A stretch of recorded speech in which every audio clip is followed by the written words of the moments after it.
Vayan conmigo a Juan capítulo 17, versículo 17. Juan 17, 17. Póngase de pie, por favor. Vamos a leer esta pequeña porción, pero muy importante. Dice Juan 17, 17.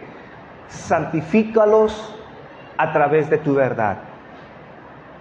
Repito, santifícalos a través de tu verdad. Padre, en esta mañana quiero darte gracias, Señor, que a través de este tema, Señor, podamos entender, Señor, lo que es esta parte, Señor, en nuestras vidas que debemos de entender.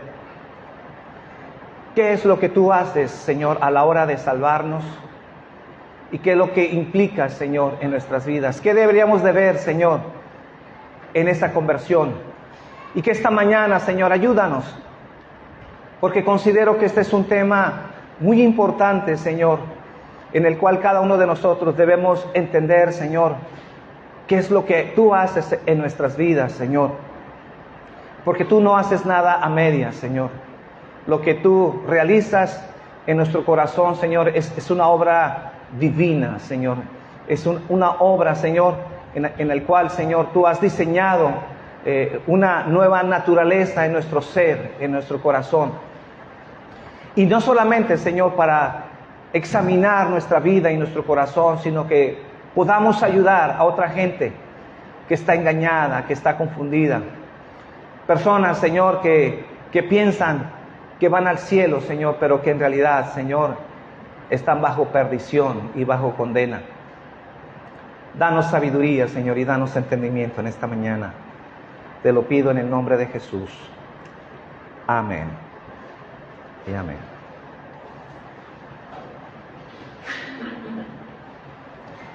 Entonces, quiero tratar este tema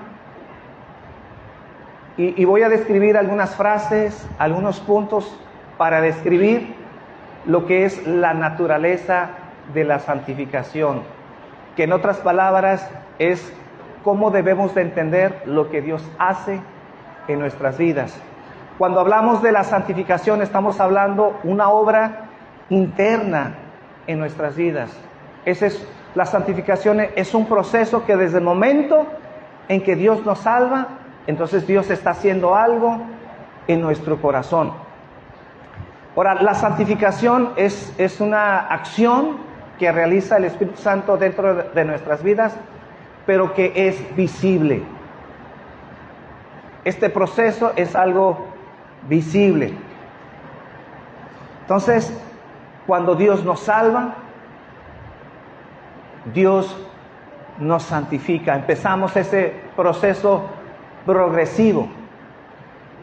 La santificación es un proceso progresivo. Quiere decir que poco a poco, mientras pasa el tiempo, Dios está haciendo esa obra de santificación. Pero debe quedar claro, cuando Dios nos salva, no solamente nos justifica o nos perdona, porque normalmente a veces enfatizamos la justificación y sobre todo el perdón, que somos perdonados. Pero también debemos de enfatizar en nuestras vidas y debe ser algo que debe estar presente siempre en nuestro corazón, es que no solamente tenemos esa justificación o ese perdón, sino también esa santificación. ¿Por qué lo decimos? Porque siempre, aunque parece sencillo este tema, siempre hay confusión. Hablamos de que hemos sido perdonados, hablamos de que Dios nos trata como si fuéramos personas justas, pero no hablamos de la santificación. Y yo digo en esta mañana, ¿de qué serviría que Dios nos perdonara, que Dios nos justificara, pero no hiciera una obra interna en nuestro corazón? ¿Qué derecho tendría Dios de exigir que nuestras vidas sean cambiadas si solamente recibimos su perdón? Ya no somos declarados culpables, pero seguimos con la misma naturaleza caída, con la misma tendencia a pecar. Pero más sin embargo, Dios nos exige que vivamos bien, que nos portemos bien, que tengamos vidas diferentes al mundo. ¿Por qué Dios tendría que exigirnos si Dios no cambia nuestro corazón? Por eso digo esta mañana, hay que entender que cuando Dios nos salva, no solamente nos perdona, no solamente nos justifica, sino también nos santifica. Entonces, aquel que piensa que solo vino Jesús a perdonarnos y solamente a justificarnos, obviamente esta persona tiene mucho que aprender, porque si solamente Dios nos perdona y nos justifica, entonces es una salvación a medias. Entonces Cristo no solamente nos libera de la culpa del pecado, sino también nos ha librado, como hemos enseñado anteriormente, nos ha librado del poder del pecado. ¿Cuál es la diferencia entre una persona que ha sido salva y una que no es? Que ya no es esclavo del pecado. Ahora ese cristiano tiene la fuerza, tiene el poder a través del Espíritu Santo para poder luchar en contra del pecado. Dice Juan capítulo 17, versículo 19. Juan 17, 19. Y por ellos yo me santifico a mí mismo, para que también ellos sean santificados en la verdad. Luego también acompáñenme a Efesios 5, 25 y versículo 26. Dice: maridos, amad a vuestras mujeres, así como Cristo amó a la iglesia y se entregó a sí mismo por ella. Dice versículo 26, para santificarla, habiéndola purificado en el lavamiento del agua por la palabra. Entonces, esta mañana veremos algunas proposiciones o algunas declaraciones para poder definir la exacta naturaleza de la santificación. Entonces veremos algunos puntos, tal vez unos 8 o 9 puntos esta mañana. Primer punto, entonces este tema trata de puras declaraciones de lo que hay que entender que es la santificación. Si entendemos qué es la santificación, obviamente podremos distinguir lo que no es santificación. Entonces, punto número 1, la santificación es el resultado de nuestra unión vital con Cristo. Repito, la santificación es el resultado de la unión vital con Cristo. Dice Juan en el capítulo 15, versículo 5. Juan 15, 5. Dice: el que permanece en mí y yo en él, este lleva mucho fruto. Es decir, el resultado de nuestra unión con Cristo, ¿qué es? El fruto. Si alguien dice que está unido a Cristo, entonces lo que deberíamos de ver en esa persona es fruto. La fe que no tiene una influencia santificadora, entonces no es mejor que la fe que tienen los demonios. Porque sabemos que los demonios tienen una teología muy amplia de quién es Dios. Si hay alguien que podía distinguir la obra de Jesucristo, eran ellos. Sabían quién era Dios, saben quién es Dios, saben que por encima de ellos está la autoridad de Dios. Y dice Santiago, ellos creen también en Dios, saben quién es Dios, tienen una enseñanza, tienen buena doctrina, pero es una fe muerta que tienen los demonios. Y obviamente eso no los salva. Dios no vino a salvar a los demonios. Pero si tenemos esa fe, ese cristiano que dice tener fe en Cristo, pero esa fe o esa unión que tenemos con Cristo no da frutos, es una fe falsa. Entonces, donde no hay una vida santificada, no existe una fe real en Cristo. No hay una unión vital con Cristo. Es en virtud de nuestra unión con Cristo que tenemos fruto en nuestras vidas. Cuando hablamos de nuestra unión con Cristo, ese es un punto muy importante dentro de la teología que necesitaríamos desarrollar un poquito más. Pero hay una unión en el Espíritu entre Cristo y nuestras vidas. En el momento en que somos salvos, en ese momento en que tenemos esa unión, el resultado de esa unión es el fruto. Tiene que haber fruto. Porque si no hay fruto, entonces es una fe falsa. Número 2. La santificación es el resultado y la consecuencia inseparable de la conversión. Repito, la santificación es el resultado y la consecuencia inseparable de la conversión.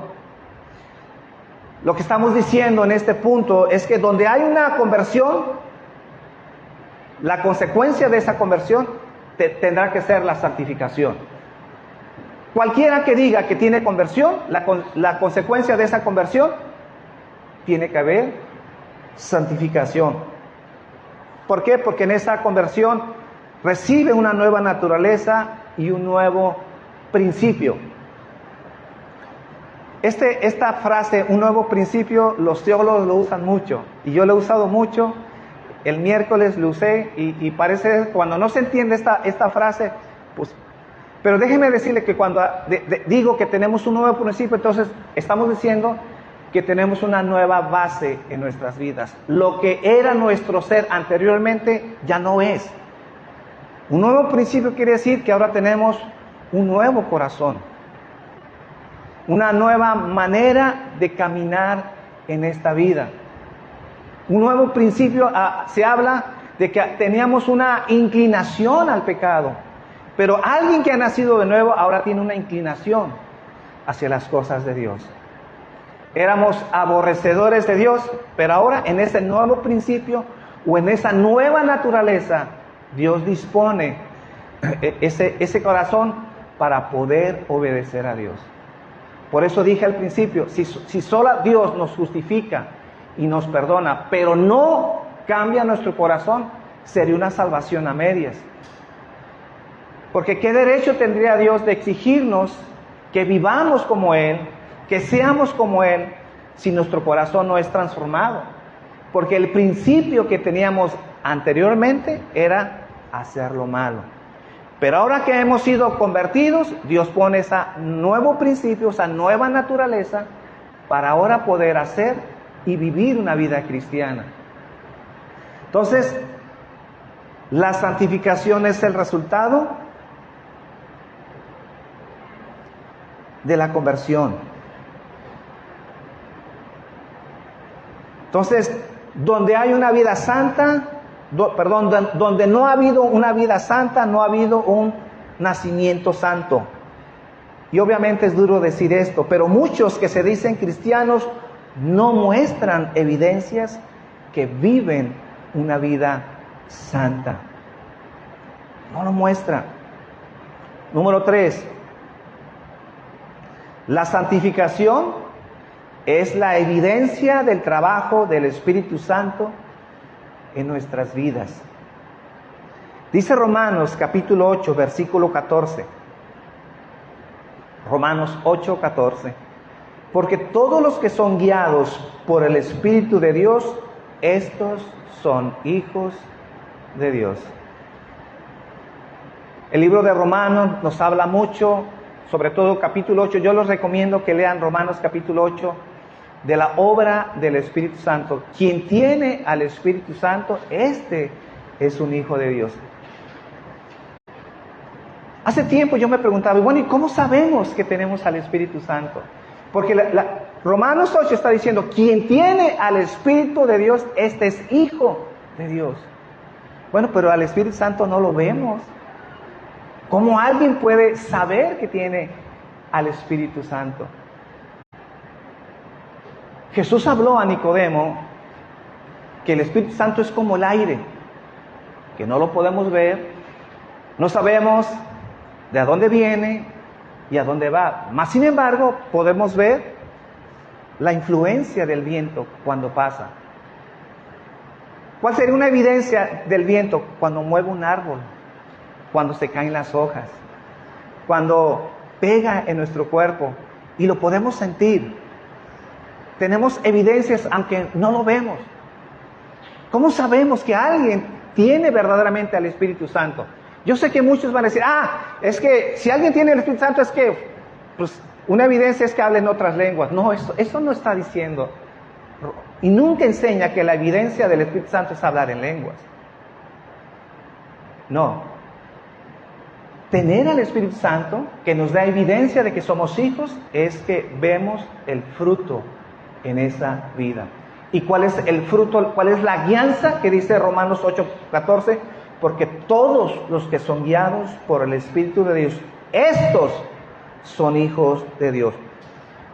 En otras palabras, el Espíritu Santo nunca nos va a guiar al mundo, a ser amadores del mundo, o estar indiferentes a las cosas de Dios o a la iglesia. Siempre nos va a llevar en un proceso de santificación. Quien dice tener al Espíritu Santo, no me diga que ha sido bautizado y habla en otras lenguas.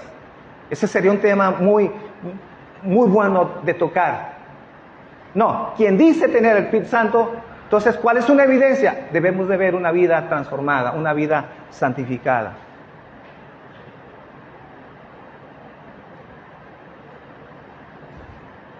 ¿Por qué muchos hasta el día de hoy, me pregunto esta mañana, por qué muchos creen que el Espíritu Santo permanece quieto a veces en nuestras vidas y que lo podemos hacer con Él lo que nosotros queramos, inclusive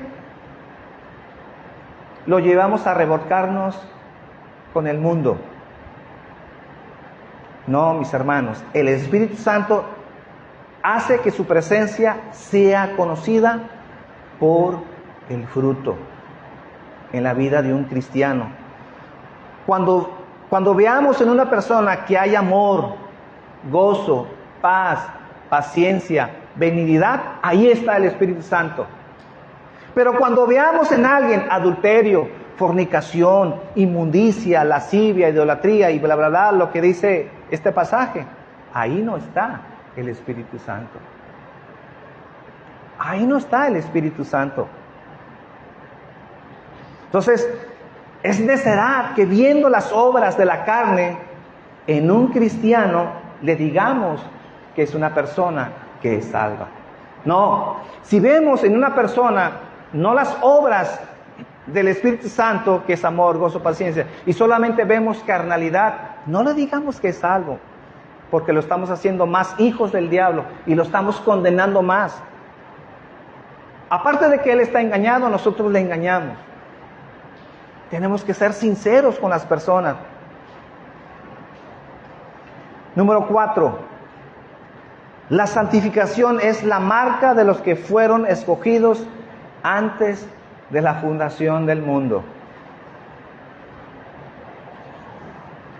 Efesios capítulo 1, versículo 4 y versículo 5 nos habla sobre la predestinación. ¿Cómo sabemos que alguien ha sido predestinado? Que por cierto es un tema que también a muchos batallan con este tema. Pero pues ahí está en la Biblia. Lo que vamos a leer es lo que está enseñando. Dice Efesios 1:4, según nos escogió en Él antes de la fundación del mundo. No había nada. No existían las galaxias, no existía el sol, no existía tu papá y tu mamá, y Dios ya nos había escogido antes de la fundación. Dice, para que fuésemos santos y sin mancha delante de Él. Y a veces no vemos eso en la iglesia. No vemos iglesias que caminan en integridad. A veces no vemos iglesias que predican de estos temas. Simplemente decimos, alguien recibió a Cristo en su corazón y damos por hecho que esa persona ha sido transformada y cambiada, aunque vivan como el mismo diablo. Y dice aquí que hemos sido predestinados. ¿Para qué? Es muy claro. ¿Quiénes son los predestinados? Dice, para que fuesen santos y sin mancha delante de Él. Dice, en amor, versículo 5, en amor, habiéndonos predestinados para ser adoptados hijos suyos por medio de Jesucristo, según el puro afecto de su voluntad. ¿Cómo es que llegamos a ser hijos? ¿Cómo es que la mayoría de la gente no es hijo de Dios y nosotros sí? Porque nosotros somos más espirituales, nosotros somos más sensibles a las cosas de Dios. ¿Será que papá y mamá nos enseñaron a ser temerosos de Dios y es por eso que nosotros nos encontramos esta mañana en esta iglesia? No. Dice el versículo 5 al final, que Él nos escogió según el puro afecto de su voluntad, porque Él quiso. No tuvo nada que ver tus creencias, tu cultura, lo que tu papá y tu mamá te enseñó, sino antes de que existiera este mundo, Él nos escogió por el puro afecto de su voluntad. Somos un acto, somos el resultado de su voluntad. Y yo sé que mucha gente cuando lee esto dice, es que no es justo. Si hay una palabra en donde la gente le reclama a Dios es cuando leemos esto y dice, es que este no es justo. Hay dos cosas que Dios hace y que debemos estar bien seguros en esta vida. Uno, que Dios escoge bajo el puro afecto de su voluntad y de su gracia. Y número dos, a quienes no escoge, les imparte justicia. Nunca injusticia. A Dios jamás le podremos reclamar que Dios es un Dios injusto, porque a todos les impartirá justicia. A nadie no le dará lo que no merece. Todos tendremos lo que merecemos.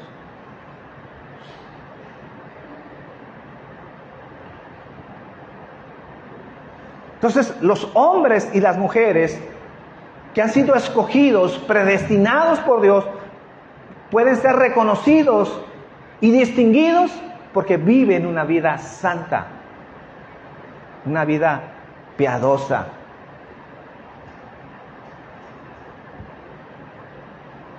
Entonces, la espiritualidad, mis hermanos, nunca debe estar basada en sus dones, en sus talentos, si tiene influencia en muchas personas, si tiene un gran ministerio, si tiene una iglesia grande, si es una persona que predica bonito, si sale en la tele, si es famoso.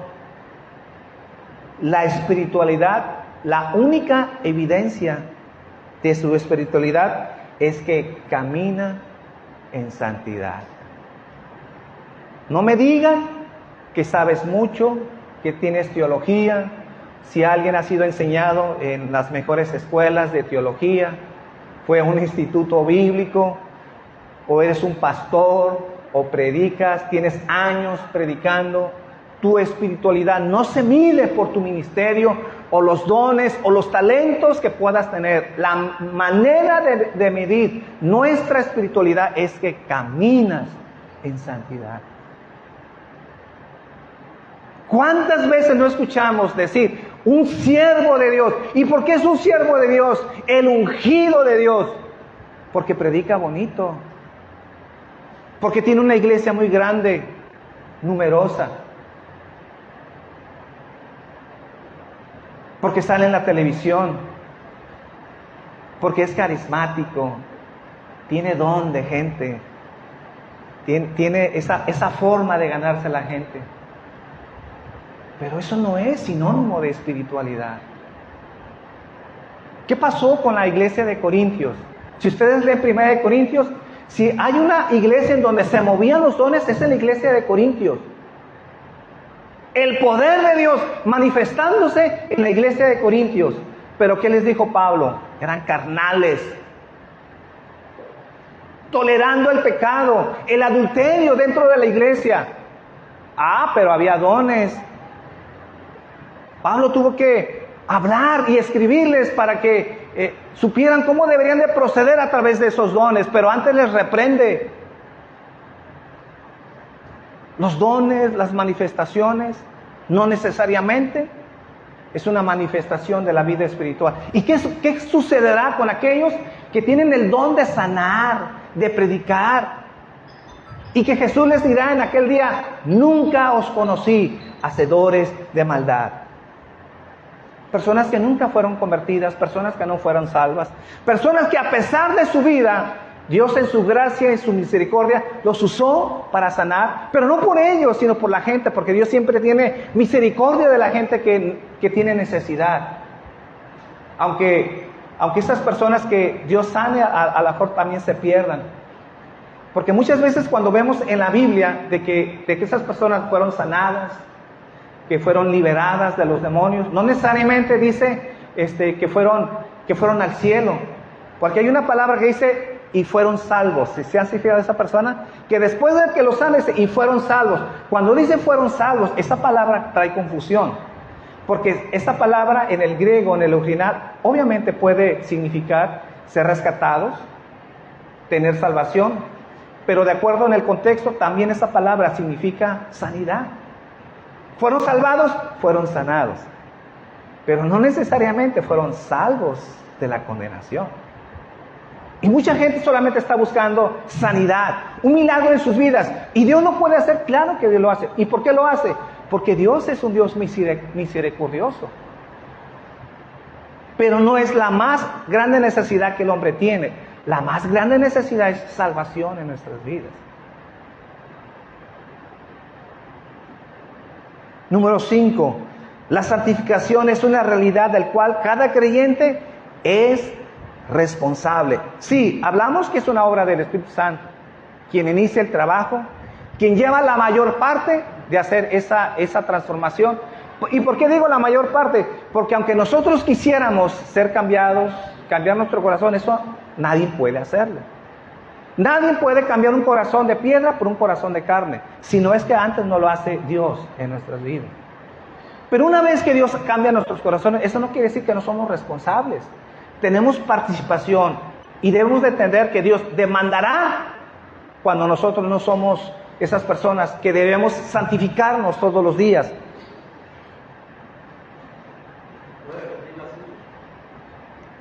¿Perdón? La santificación es una realidad de la cual cada creyente es responsable. Estamos diciendo entonces con este punto que no somos pasivos a la obra del Espíritu Santo. Estamos obligados, esa es la palabra, estamos obligados a vivir vidas santas.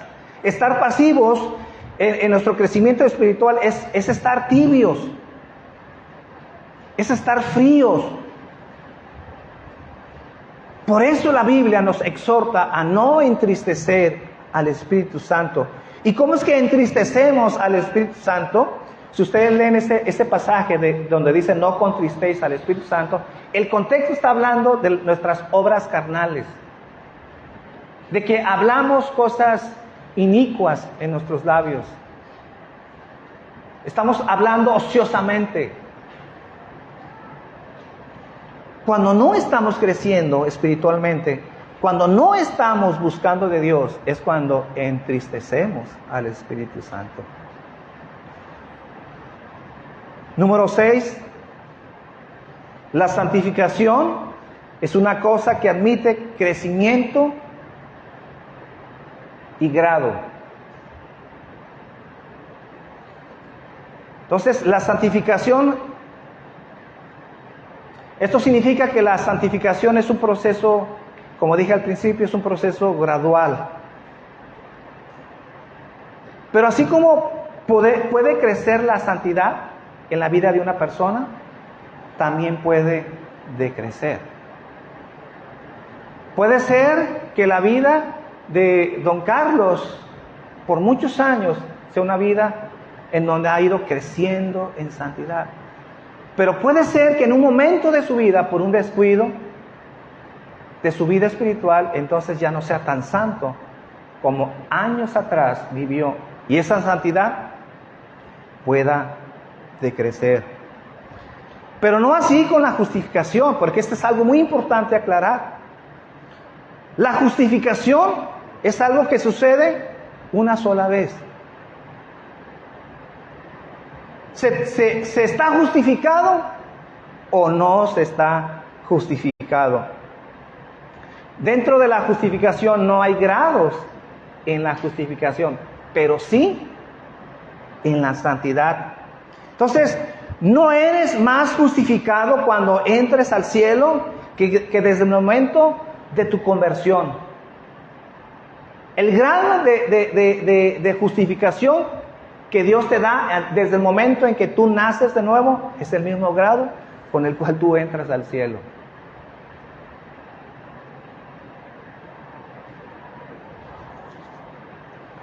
Por eso, cuando Jesús oró por sus discípulos y dijo, santifícalos, implicaba un crecimiento. En cambio, nunca vemos una petición que dijera, justifícalos. Nunca, no hay ningún versículo, porque esto sucede una sola vez. Nunca vemos a Jesús, nunca vemos a los apóstoles, a Pablo, a Pedro, diciendo, ay, ojalá fueran más justificados. No, eso no existe. Porque desde el momento de tu conversión, Dios te justifica. ¿Estás dentro de la justificación o no estás dentro de la justificación? Pero la santificación, como dije en este punto, sí admite grados.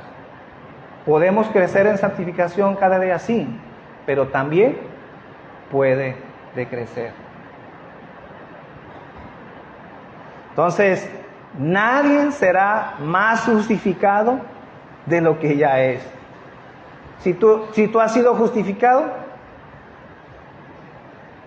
ya no serás más justificado de lo que Dios ya te hizo. Pero sí con la santidad. 7. La santificación depende de los medios de gracia. Cuando hablamos de los medios de gracia, nos estamos refiriendo a la lectura, la oración, la adoración regular en la iglesia, la enseñanza que se imparte cada domingo aquí o en las iglesias. Esos son los medios de gracia. ¿Y por qué se hablan de esos medios de gracia? Porque es la manera en que crecemos. ¿Cómo te das cuenta que alguien no está creciendo? ¿Cómo sabes? ¿Cómo tienes evidencias de que no está creciendo? Porque no está orando. Porque no viene los domingos. Una persona que viene cada 2, 3 meses es una persona que no está creciendo, está descuidando su relación con Dios. Una persona que no ora. ¿Por qué siempre estamos diciendo, por favor vengan a los tiempos de oración? Le decimos a la gente, no dejen de venir a la iglesia. Por favor vengan a la iglesia. No dejen de estar escuchando las enseñanzas. Y si no tienen la oportunidad de estar aquí un domingo por X razón, escúchenla, las estamos grabando, las estamos transmitiendo en vivo. ¿Por qué? Porque creemos que la manera en que nuestras vidas crecen es cuando hacemos a través de estos medios de gracia. Tan sencillo, pero cuando alguien no los hace, siempre vamos a ver una persona que decrece su santidad, inmadurez en sus vidas.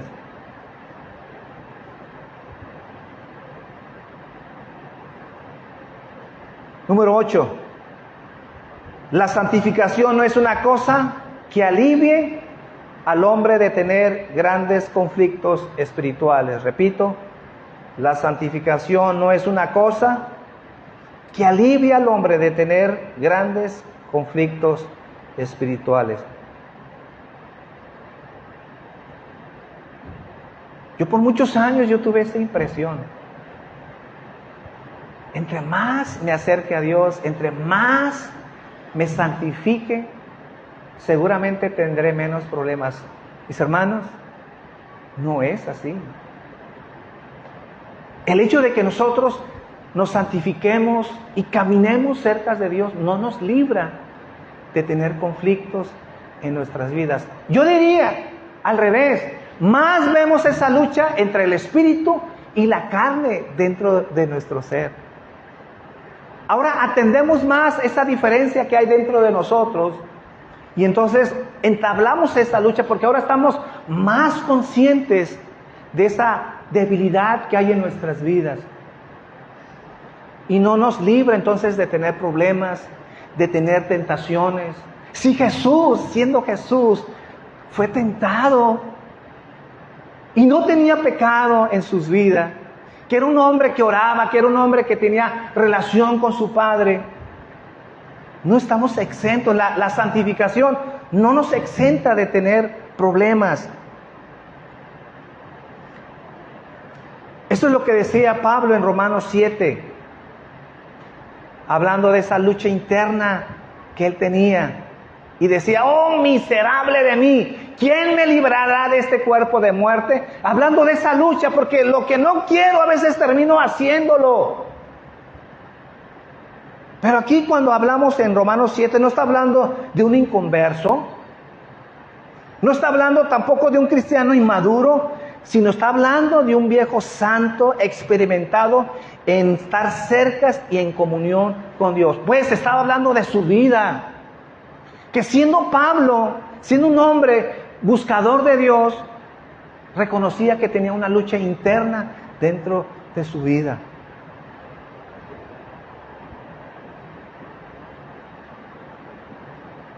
Número 9.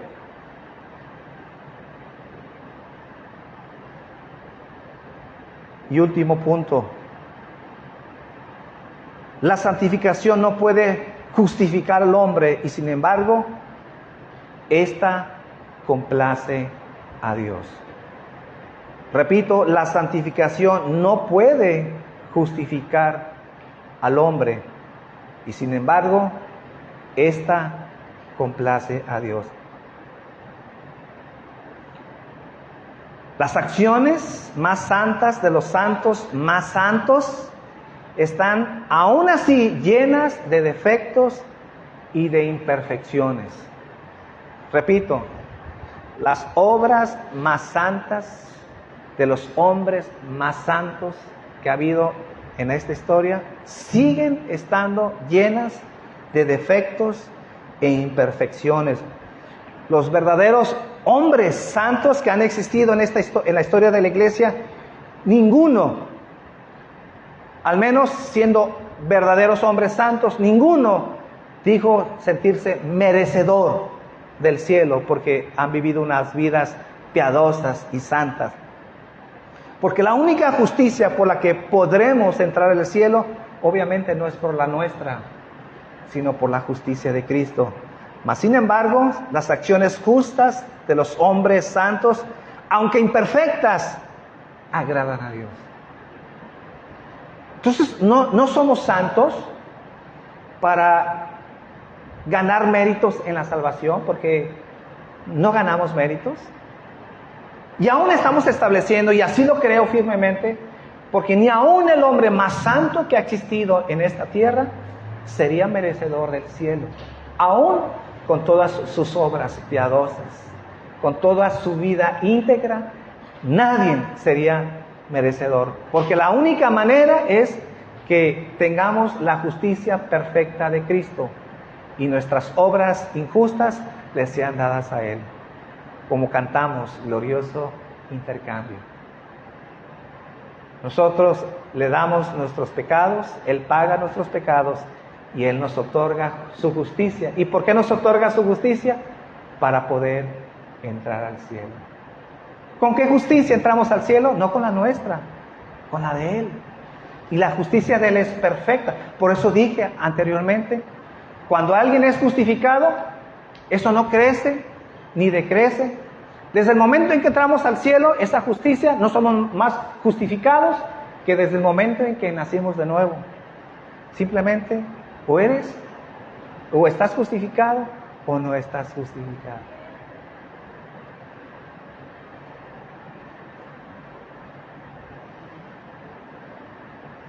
¿Están ahí? Entonces nosotros, cuando buscamos ser santos, cuando hacemos obras para acercarnos más como Él, porque entendemos que el llamado que tenemos desde la eternidad ¿Para qué fuimos salvados? ¿Para qué fuimos predestinados? Acabamos de leerlo. Para ser santos. Para ser santos.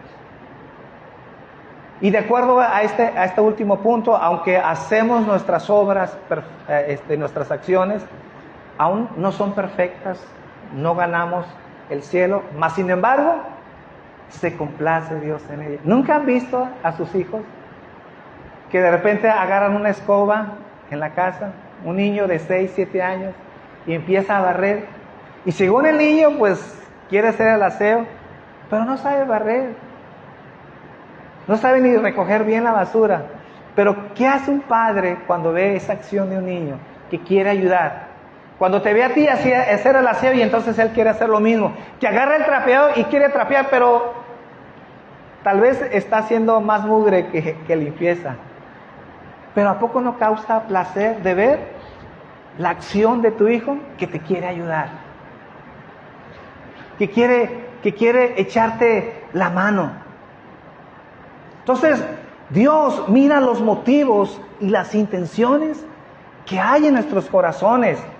No solamente la calidad de ellos o la cantidad, lo que pudiéramos hacer. A lo mejor no somos tan santos como debiéramos, pero cuando nos esforzamos y oramos y tenemos el corazón de agradar a Dios, aunque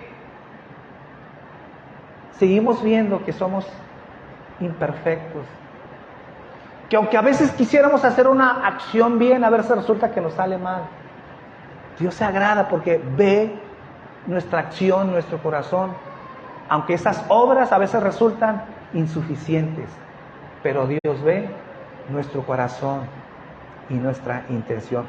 Entonces, termino diciendo, la cuestión no es lo que sabemos o lo que profesamos, sino cómo vives tu vida.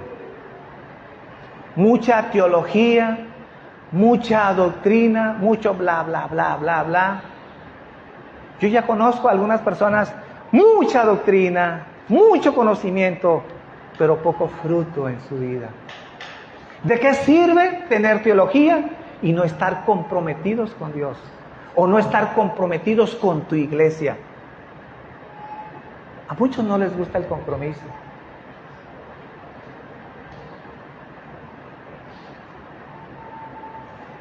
Entonces no permitamos que nadie se engañe.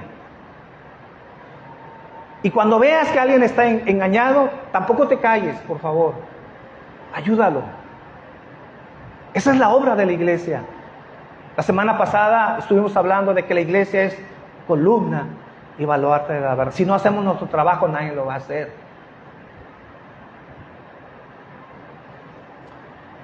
Oramos. Padre, en esta mañana te doy gracias, Señor. Al observar, Señor, cada uno de estos puntos, en verdad, Señor, nos hace ver que tenemos mucho que trabajar, mucho que hacer. Pero, Señor, lo que quiero establecer esta mañana es lo que nos corresponde a nosotros. Hemos visto que la obra de santificación comienza con el Espíritu Santo. Esa es la señal cuando alguien es guiado por el Espíritu Santo. No son tanto las manifestaciones, los dones, el conocimiento, o como a veces alguna gente ha creído si habla en nuevas lenguas. Y aún diría esta mañana, ese es un error. La evidencia del Espíritu Santo es ver ese fruto. Porque tenemos esa unión vital con Cristo. Y que en virtud de esa unión, Señor, veremos el fruto en la vida de una persona que dice conocerte, que dice estar contigo. Y que esta mañana, Señor, como hemos hablado, que los medios de gracia son nuestra responsabilidad. Somos responsables de que este proceso de santificación camine en nuestras vidas. Esos medios tan tan sencillos, tan claros de entender, pero que a veces, Señor, resultan complicados de hacer, como el buscarte todos los días en oración, como el tener, Señor, la costumbre, Señor, y la bendición de tener nuestros devocionales, esos medios de gracias como escuchar tu palabra, el privilegio de venir cada domingo a escuchar, Señor, tus verdades. Jesús oró y dijo: Padre, santifícalos en tu verdad, Señor. Y que cada vez, Señor, que escuchamos tu palabra, cada vez que escuchamos tu verdad, estamos siendo transformados, estamos siendo santificados. No así con el que no viene, Señor, no así con el que no asiste a la iglesia, no así con la persona que ha dejado de orar, que ha dejado de buscarte a través de tu palabra, Señor. Y que quede claro, Señor, que la manera de distinguir a una persona que ha nacido de nuevo, Señor, no solamente es diciendo, Señor, lo que sabemos, si hemos sido perdonados, de tener esa convicción, o si hemos sido justificados. Debe de haber evidencia, Señor, y esa evidencia es el proceso de la santificación, Señor. Ayúdanos, Señor, a seguir creciendo, Padre. Nos ponemos en tus manos, en el nombre de Jesús. Amén. Amén.